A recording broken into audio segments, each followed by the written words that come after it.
Welcome to Ignoratia Legis. Manig makaigsunan ang atong programa bahin sa balaod, lectures on law, o nata karon sa atong episode 6, September 16th, 2020, Ignoratia Legis. So, for the past few episodes, na-discuss ta sa overview of the law, especially by topics, ato lang gibase sa bar syllabus. Now remember, not all College of Law subjects are bar subjects. Non-bar subjects na po bar subjects. But we're just covering the bar subjects overall in terms of the overview of the law. Nag-discuss natin makaigsunan sa political law o sa labor law and social legislation. Ug karong adlaw mag-discuss kita sa what are the laws, what are the discussions or topics covered under the bar subject of civil law. Okay, again, anong civil law is about the relationship between human person to person, one person to person. Ang political law is usually from government and citizens, and labor law is between employer and employee, and civil law is between person to person in society. Okay, so topics covered under labor law. Ito na discussion.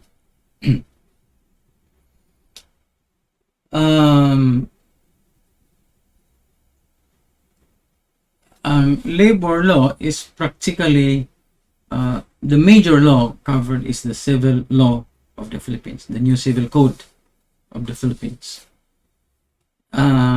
Civil code is about 2,000 something 2,700 something articles.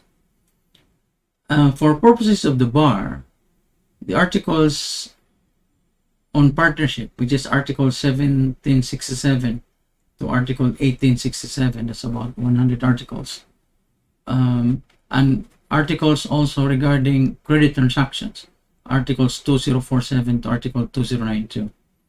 And Articles 2124 and Articles up to Articles 2131 and Articles 2140 up to Articles 2141. These are related to credit transactions. So the partnership articles, the credit transaction articles are covered under commercial law, no bar. So partnership, credit transactions under commercial law, no bar examination. Loans and deposits will be covered under civil law. Concurrence and preference of credits will be covered also under civil law. Okay. And there are several code provisions on labor which will not be covered in civil law. And also, the procedure for foreclosure of mortgage, real and personal, will be covered in remedial law because that's procedural law, remedial law. So, muna siya exceptions there.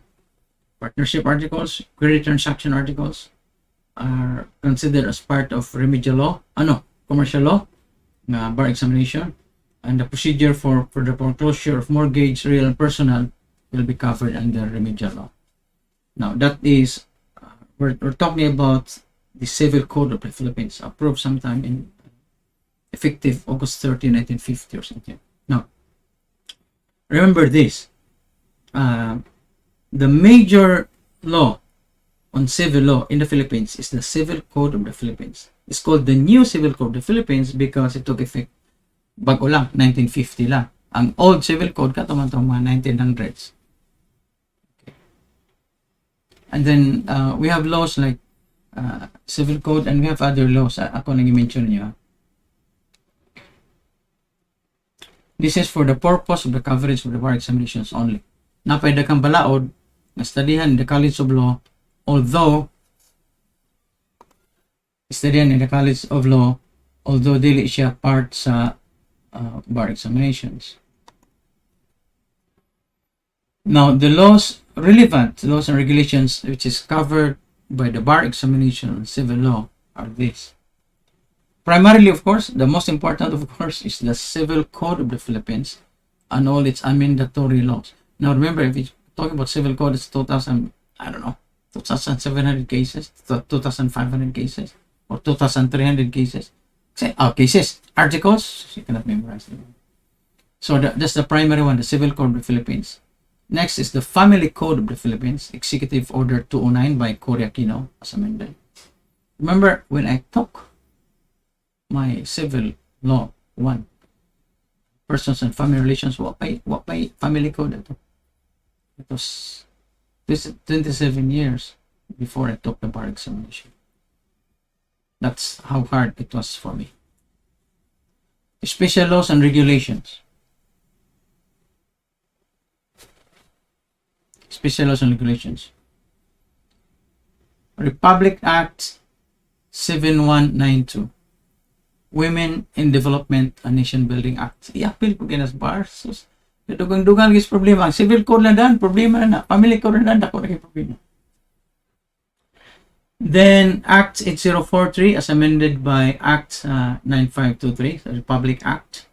It's called the Inter-Country Adoption Act of 1995. So, kini mga balaura, waka agi pa ni. Ganito the bar. Pas kay ko na. I only had 24 hours to study. 48 hours to study for this bar, for this subject. Inter-Country Adoption Act of 1995. Republic Act number 9523. Republic Act 8369, the Family Courts Act of 1997. Republic Act 8552, the Domestic Adoption Law, as amended by Republic Act number 9523. Republic Act 8972, the Solo Welfares Act, although that's already covered supposedly by the labor law bar subject. Republic Act 9048, an act authorizing the city or municipal registrar or the consul general to correct a clerical or a typographical error in an entry and or change of first name or nickname in the civil register without need of a judicial order, amending for this purpose Articles 376 and 412 of the Civil Code of the Philippines. Republic Acts number 9262, Anti-Violence Against Women, under under Children Act of 2004, although that was already also covered by the labor law. Republic Act 9710, the Magna Carta of Women, also covered by labor law. Republic Act 10165, the Foster Care Act of 2012. Republic Act 10172, an act further authorizing the city or municipal civil registrar or the consul general to correct clerical or typographical errors in the day and month, in the dates of birth or sex of a person appearing in the civil register without need of a judicial order, amending for this purpose Republic Act 9048. Diba?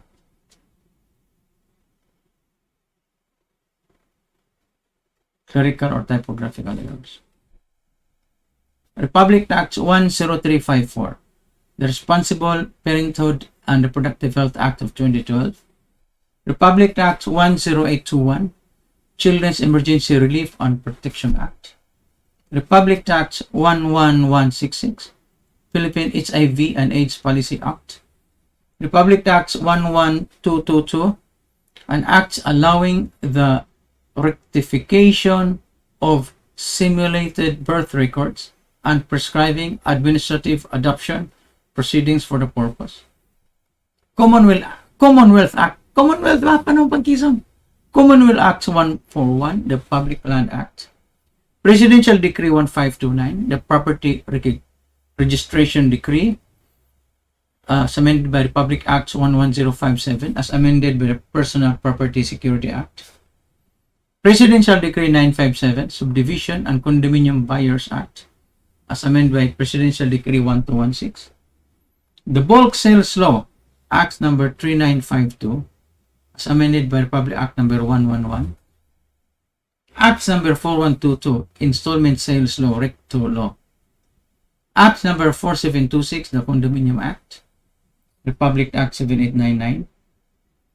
Republic Act 6552, the Realty Installment Buyer Protection Act, or the Masida Law. Republic Act 6657, Comprehensive Agrarian Reform Law. Ang Civil Code lang dahil, usa ka law, pero tinataasa na. Sulit 2,300 plus articles. Nya kanib dungangan pagin ng mga balaura. Republic Act 6732, Administrative Reconstitution of Lost or Destroyed Original Copies of Certificates of Titles. Republic Act 7279, the Urban Development and Housing Act of 1992. Republic Act 7394, Consumer Act of the Philippines. Republic Act 8371, the Indigenous Peoples' Rights Act of 1997. Republic Act 8792, Electronic Commerce Act. The Republic Act 9646, Real Estate Service Act of the Philippines. Republic Act 9904, Magna Carta for Homeowners and Homeowners Associations. Republic Act 10023, authorizing the issuance of free patents to residential lands. Republic Act 10173, Data Privacy Act of 2012.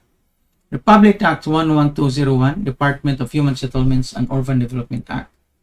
Republic Act 11231, Agricultural Free Patent Reform Act. Republic Act 10752, the Right of Way Act. Republic Act 11313, Safe Spaces Act. Republic Act 11291, Magna Carta of the Poor. Central Bank Circular 905, Series of 1982, Suspension of the Usury Law. BSP Circular number 799, Series of 2013, Rates of Application, Rates of Interest in the Absence of Stipulation. Na-appeal po ni siya sa Rates of Interest and Appeal-Based Commercial Law. Now, all of those laws, mo lagi da, ang kani palang daan nga civil code, mabuan na ka.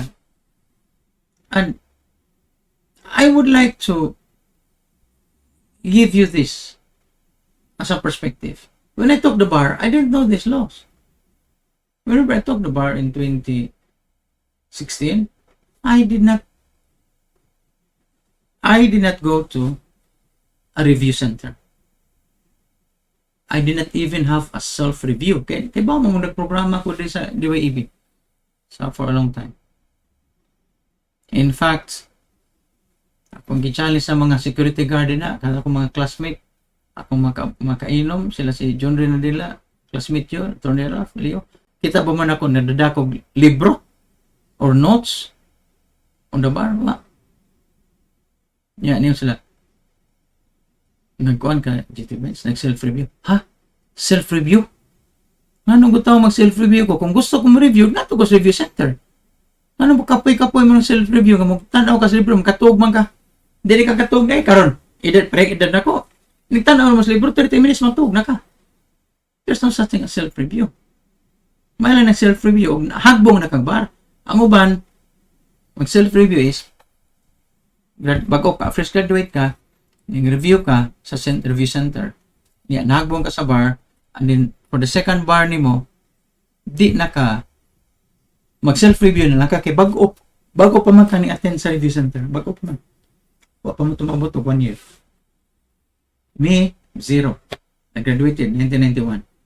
1989 when I graduated. I talked about 2016. Of course, I talked about 2014. All of those, wa ko mag-review. And this is I'm just going to show you how difficult it was for me. And I can challenge any sa pag judges din na karon o mga 30 years experience ng lawyer to take the bar right. They would fail. Why? Because there are new laws. Ang ibasa na ko, 1995, 1997, graduate ko 1989. Wa pa'y family code dyan may time.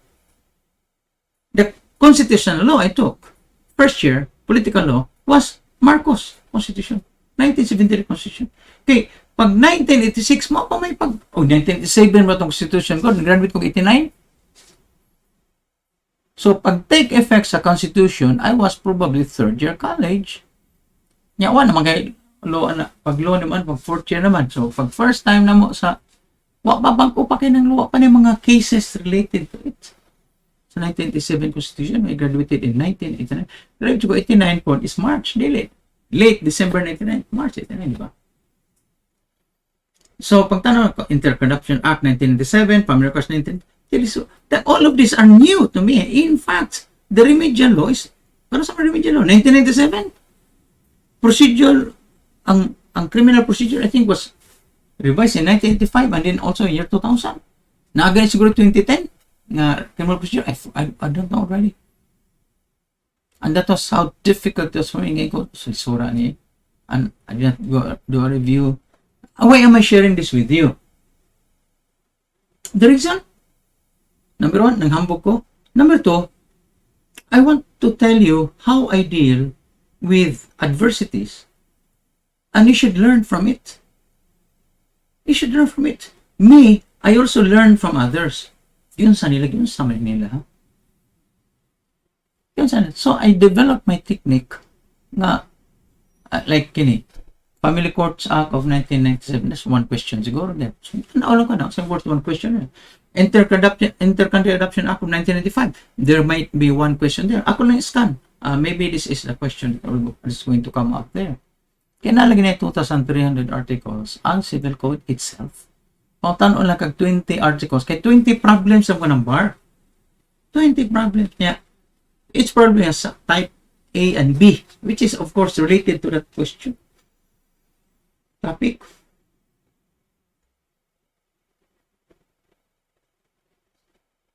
Do you see what I mean? I'm telling you, it was very difficult for me. How I did it is magic. And I wanted you to know, to learn how to cope with adversities like that. I take it. Ang uban pulos na sila pagkarapan, pulos istorya. Really, I really did it. Nabitaw mo ingon nga, GT Benz, pulos na maka-istorya. Pulos istorya. I became a lawyer after 27 years without going to the review school, without going back to law school. Pag ang din akong mention ko niyo, ang din iya kong pabalikon sa kuan. Iya kong pabalikon sa 4th year. Hindi ko na din eh. Unya na magbong na ko katulo.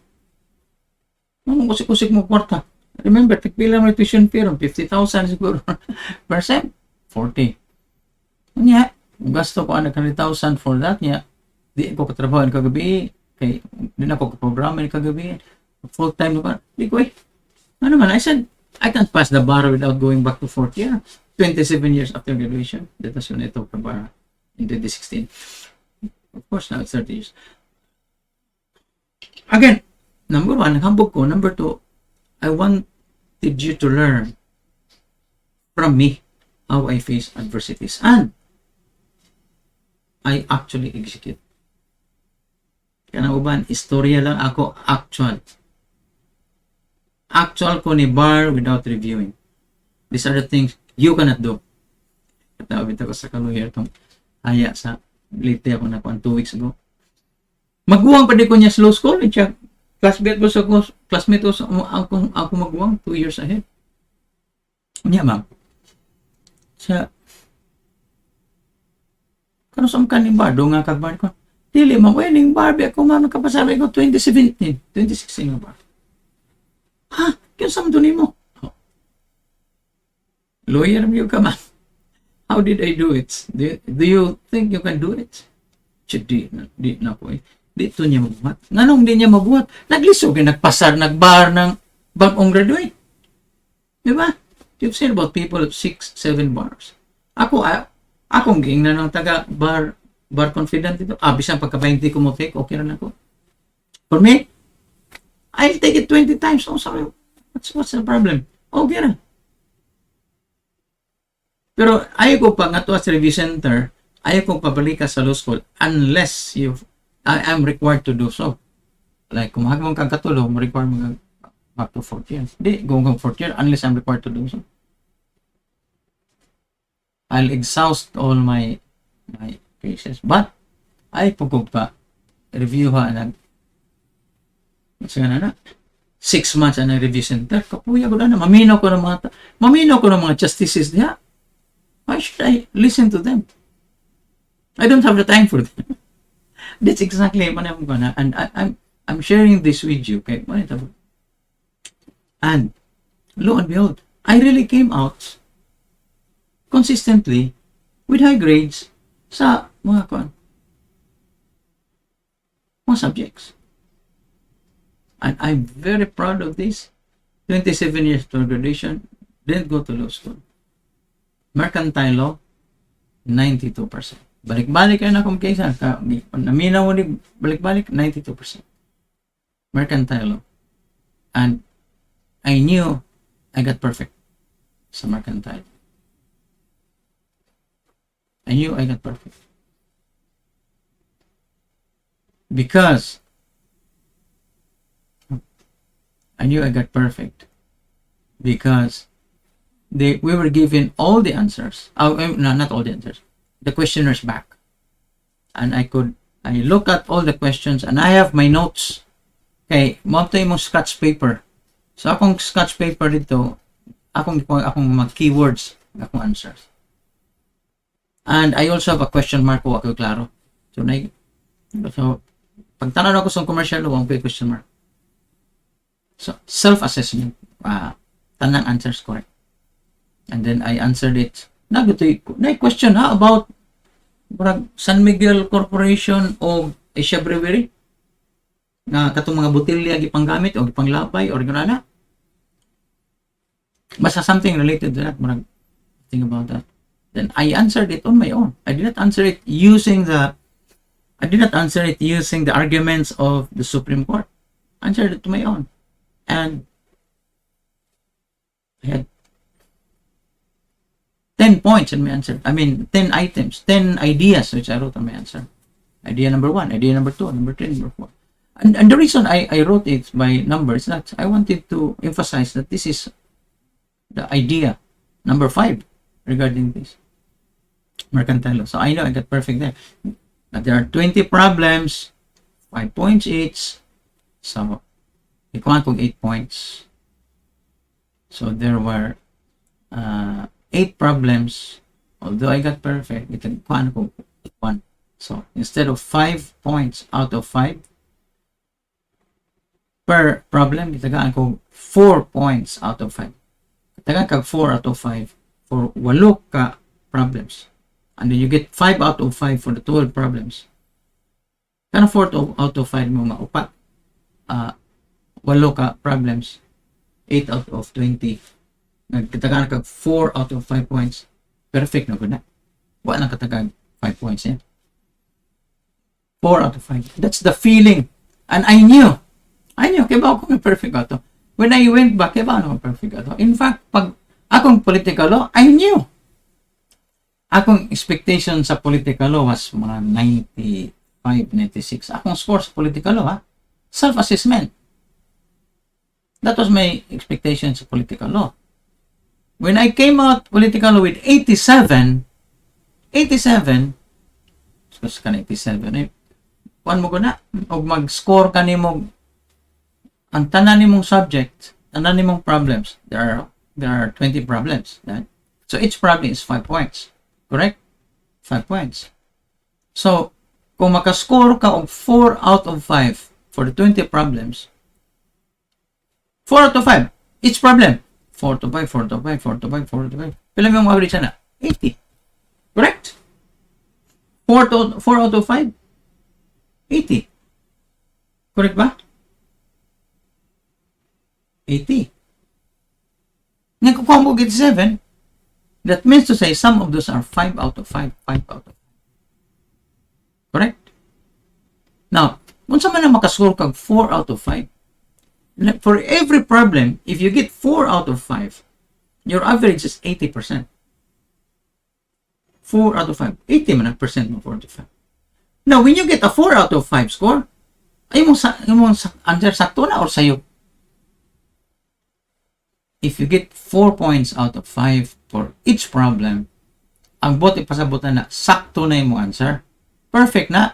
Wala katagay o perfect score. Taganay kang 4 out of 5 kung sayo pa yung answer. Sakto yung answer. Walang kayo masatisfied sa kung ano mo ba, pero doon ka 4 to 5 ka. 80%.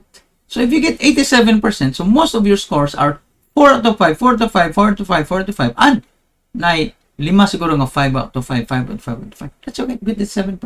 In mercantile law. In political law. That's why when I was reviewing my political law, in my mind, I scored 95. So, remember, again, the questioners, and then I'm also, by the way, I would like to be honest with myself. Pila magi akong score, kung kuan ko, sakto ba kung answer ulit? Kaya aron makibaw dyan kung pila ako expectation. Expectation ako, mga 95. Ang akong political law. So when it came out as 87, that's a confirmation that dako siya. Okay, remember the scoring is 4 out of 5 per problem. 5 out of 5 per problem for 20 problems. So score ka, problem number 1, naman siya scorebook, pero ang scorebook wala siyang papel to sa separate paper. So 4 out of 5, 4 out of 5, 4 out of 5, 80%. Kung 4 out of 5, can you imagine you get 4 points out of 5 for each problem? That's already a perfect answer. But not given the perfect score. Di mag alanganin yung answer, tagaan mo ko 3 out of 5, di mag 4 out of 5. Kung sakto yung answer 4 out of 5, wala lang siya ma-convince maayo, gusto siya mas grabe pa nga discussion. We don't have the time. Typically, so, 4 out of 5. Pag abos 4 out of 5 makaigsunan, 80% na. So if you get an 87%, that means tanan mo ko ang 4 to 5, the rest is 5 out of 5. And which was consistent with what I was saying, I probably got 95% in political law. Now, sa remedial law, it's the same thing. I got 84. Now, remember, ako nag-discuss kay ganahan ko ba nga maminaw mo, gusto sa mo ba? Kaya ng GTBS, kaya kanina ko. Diba? Kaya. So, kung makaya na ko, kaya ninyo. So, I'm giving you an inspirational talk na whatever I can do, you can do. Especially bago mo graduate, fresh graduate mo, kaya ako, okay lang ko, kaya mo ko fresh graduate. 27 years graduate mo ko. Ang ako mga classmate, mga justices na uban na retire na as judge. So, kaya ron, when I got my 87, I was expecting about 95. Okay. That means to say, sakto ang akong mga evaluation.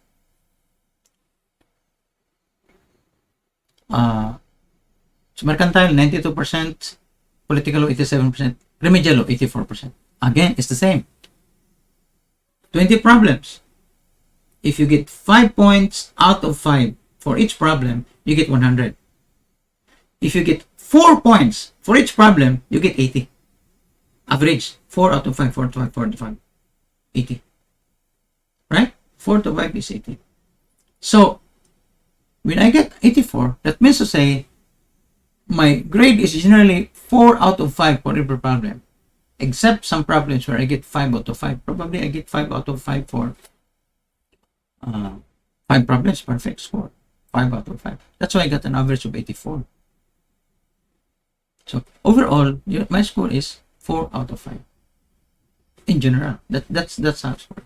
Now, again, when I was self-scoring myself, when I went back, bagay ko sakto matcha. Remedial law, buhat may taglibro ng remedial law. 27 years after graduation. That's the challenge there. Ang 1997 rules of civil procedural law, 1997. 1989 ko graduate. I haven't seen these things. I just scan them, but lain ng scan ka kay kana magong ning bar, gikan mo guna nag-review sa fourth year law review. Kaya tanang all the subjects, practically all the subjects in the fourth year is review.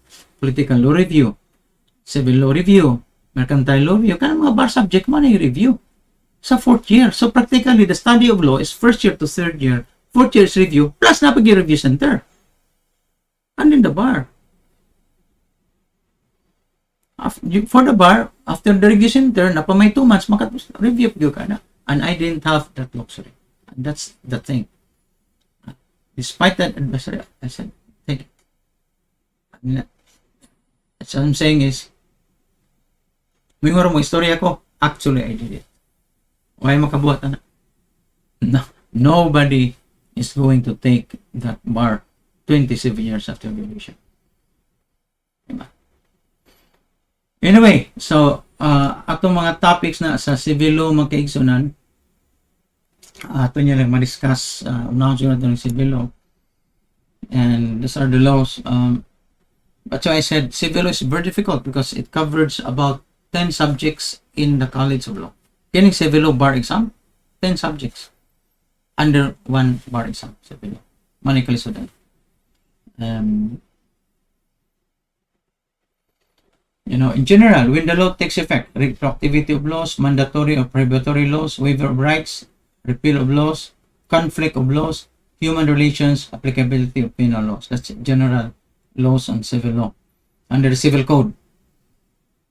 Persons and family relations, kinds of persons, what is capacity to act, domicile and residence of persons, or different domicile or residence. And then the rights and obligations of couples in intimate relationship, Public Act 9262, okay ba? Can you imagine this law? So okay ba? But when I talked about, I only had 2 weeks to review. So 48 hours. Matuwa pa kang 40, mukhaan pa kang maligo pa kang mag-exercise pa kang mag-tanaw pa kang TV, tanaw pa kang internet. Ako tanaw ko mga teleserye at the time. I remember the Young Pope, akong at the time. So, kasi ko basa na, scan. So, in my mind lang yun, random. Ako mingon ng study kong civil law. Tanaw, sa susunod ko na, tanaw din ko sa mga notes. Ang notes, by the way, akong sinirok sa gitawon ko. Sa akong notes.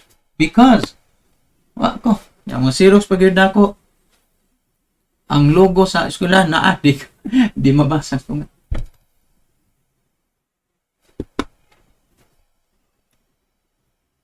Marriage, requisites of marriage celebrated abroad, foreign divorce, void marriages, voidable marriages, and unmarried cohabitation. So, kaning unmarried cohabitation, nagibar magawas ani, Article 147, 149 ba ni?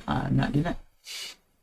Legal separation, grounds, defenses, procedure, effects of filing petition, effects of pendency, effects of decree of legal separation, reconciliation, effects of death of one of the parties, and the rights and obligations of the husband and wife, property relations of the spouses, marriage settlements, donations by the family, paternity and filiation, adoption, support, parental authority, emancipation, use of surnames, absence, civil registrar, property, grabe yan, property. Sa United States, kanang property, usa na ka-bar exam din sa ato, part na sa civil law. Publishing of property, ownership, accession, quieting of title, co-ownership, possession, use of right, easements, nuisance, modes of acquiring ownership, prescription, types of prescription, when prescription inapplicable, then prescription tamba na. Prescription or limitation of actions, interruption, succession, general provisions, testamentary succession, legal or interstate succession, provisions common to testate and intestate succession, obligations, general provisions, nature and effect of obligations, kinds of obligations, extinguishment of obligations, contracts, formalities of contracts, reformation of contracts, interpretation of contracts, defective contracts, natural obligations, estoppel, social contracts, sales, special contracts, sales, trusts, agency, compromise, loan. By the way, a sale is a special contract. So may special ng sales. Kada adlaw matong gibatan, yeah, but it's a special contract. Compromise, loan, deposit, lease, quasi contracts, negosyorong gestio, solution indebiti, lands and titles, torrent system, agricultural titles, agrarian titles, citizenship requirement, original registration, subsequent registration, non-registrable properties, dealings with unregistered lands, torts, classification of torts, the tortfeasor, proximate cause, legal injury, intentional torts, negligence, special liability in particular activities, special liability, strict liability, animals and users for animal damages, damages in case of death, kinds of damages, graduation of damages, actual, moral, nominal, etc. Rules in crimes, in quasi-delicts, in contracts and quasi-contracts, liquidated damages, and compromise. Anyway, salamat sa inyong pakiguban karon kung magkaigsoon